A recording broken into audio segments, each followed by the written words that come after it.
कृष्णा, राधे राधे। आपका हमारे YouTube channel पे स्वागत है। आज फिर मैं आपके लिए बांके बिहारी जी के चमत्कार की कथा लाई हूँ।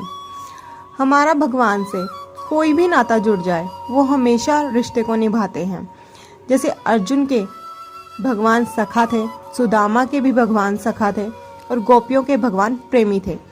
ऐसे ही किसी ने भगवान को अपना बेटा माना है, किसी ने भगवान को अपना पिता माना है, कोई भाई मानता है।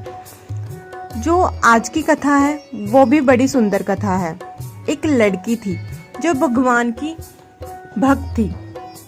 बचपन से ही भगवान कृष्ण का भजन करती थी, उनका नाम लेती थी, उनकी भक्ति करती थी और भक्ति करते करते वो बड़ी हो गई। भगवान की कृपा से उसकी शादी भी वृंदावन में हो गई। शादी के बाद जब वो वृंदावन गई तो घर से निकल नहीं सकी क्योंकि नई नई शादी हुई थी। उसके बाद वो अपने मायके चली गई। वो दिन भी आया जब उसका पति उसे लेने उसके मायके आया। अपने पति के साथ फिर वो वृंदावन पहुंच गई। वृंदावन पहुंचते पहुंचते शाम। पति वृंदावन में यमुना किनारे रुककर कहता है, शाम का समय है, मैं यमुना में स्नान करके अभी आता हूँ। तुम एक काम करो, पेड़ के नीचे बैठ जाओ और सामान की देखरेख करना, मैं अभी आता हूँ। मैं सामने ही हूँ, अगर कुछ लगे तो मुझे आवाज दे देना। इतना कहकर पति चला गया। वो लड़की बैठ गई। उस लड़की ने एक हाथ का लंबा घूंघट निकाल रखा था क्योंकि ससुराल है और गांव है, और वहीं बैठ गई और सोचती है, ठाकुर जी की कितनी कृपा है। मैंने बचपन से उनका भजन किया है, उनकी भक्ति की है, उनकी कितनी कृपा हुई मुझ पर कि मेरी शादी भी श्री धाम वृंदावन। मैं इतने वर्षों से ठाकुर जी को मानती हूँ, उनकी भक्ति करती हूँ, परंतु आज तक मैंने उनसे कोई रिश्ता नहीं जोड़ा। फिर सोचती है, ठाकुर जी की उम्र क्या होगी। मन ही मन विचार करती है, मेरे पति 20 साल के हैं तो ठाकुर जी 15-16 साल के होंगे। मेरे पति से थोड़े से छोटे हैं तो मेरे पति के छोटे भाई की तरह हुए। तो आज से ठाकुर जी मेरे देवर हुए। अब तो ठाकुर जी से नया रिश्ता जोड़कर बड़ी खुश हुई।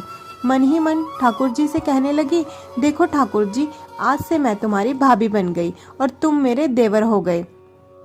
अब वो समय कब आएगा जब तुम मुझे भाभी भाभी कहकर बुलाओगे। इतना सोच ही रही थी, तभी 15-16 साल का बालक आया और उस लड़की से बोला, भाभी भाभी। तभी लड़की अपने भाव से अचानक बाहर आ गई और सोचने लगी, मैं तो वृंदावन में नहीं हूँ, मैं तो किसी को जानती नहीं, ये मुझे भाभी कहकर कौन बुला रहा है। नई बहू है इसलिए घूंघट उठाकर भी नहीं देख सकती थी। गांव के किसी बड़े बूढ़े ने देख लिया तो कितनी बदनामी होगी।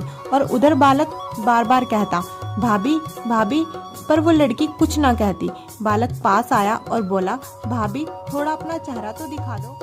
अब वो सोचने लगी, ये बालक तो बड़ा जिद्दी है, मान ही नहीं रहा और कस के घूंघट को पकड़कर बैठ गई, कहीं ये बालक घूंघट ना उठाकर देख ले। लेकिन उस बालक ने जबरदस्ती घूंघट उठाकर चेहरा देख लिया और बोला, भाभी, और चेहरा देखकर भाग गया। थोड़ी देर में उसका पति स्नान करके वापस आया। उसने अपने पति को सारी बात बताई। पति ने कहा, अरे तुमने आवाज क्यों नहीं लगाई मुझे। लड़की बोली, मैं आपको आवाज देने वाली ही थी, इतने में वो लड़का भाग गया। पति बोला, वृंदावन ज्यादा बड़ा नहीं है, कभी किसी गली में वो लड़का मिल गया तो उसकी खूब पिटाई लगाऊंगा और हड्डी पसली एक कर दूंगा। उसकी दोबारा तुम्हारे साथ ऐसा करने की कभी हिम्मत नहीं होगी। तुम्हें जहाँ भी वो लड़का दिखे मुझे जरूर बताना। फिर दोनों घर आ गए। कुछ दिन के बाद उस लड़के की माँ ने कहा, देख बेटा, तेरी शादी हो गई है और बहू भी मायके से आ गई है, पर तुम दोनों अभी तक बांके बिहारी जी के दर्शनों के लिए नहीं गए हो।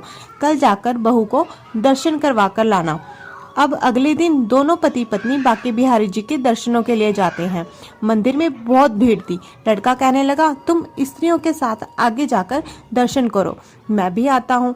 वो आगे जाती है पर घूंघट नहीं उठाती। उसे डर लगता है, कोई बड़ा बुजुर्ग देखेगा तो क्या कहेगा, नई नई बहू है और बिना घूंघट के गांव में घूम रही है। बहुत देर हो गई उसे खड़े हुए, पर उसने बांके बिहारी जी के दर्शन नहीं किए। तभी उसका पति पीछे से आया और बोला, अरे बाबरी, बिहारी जी के सामने है और घूंघट को क्यों नहीं खोलती। घूंघट नहीं खोलेगी तो दर्शन कैसे करेगी। पति की बात मानकर जैसे ही उसने घूंघट उठाया और देखा, बाके बिहारी जी की जगह उसे वही बालक मुस्कुराते हुए दिखा तो एकदम से चिल्लाने लगी, बोली, सुनिए, जल्दी आओ, जल्दी आओ। पति पीछे से भागा भागा और बोला, क्या हुआ?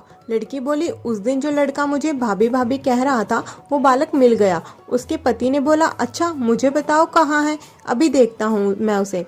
उसने ठाकुर जी की तरफ इशारा किया और बोली, ये रहा, आपके सामने है। उसके पति ने जब देखा तो हैरान रह गया और मंदिर में ही अपनी पत्नी के चरणों में गिर गया और बोला, तुम वास्तव में धन्य हो, वास्तव में तुम्हारे हृदय में ठाकुर जी के लिए प्रेम है।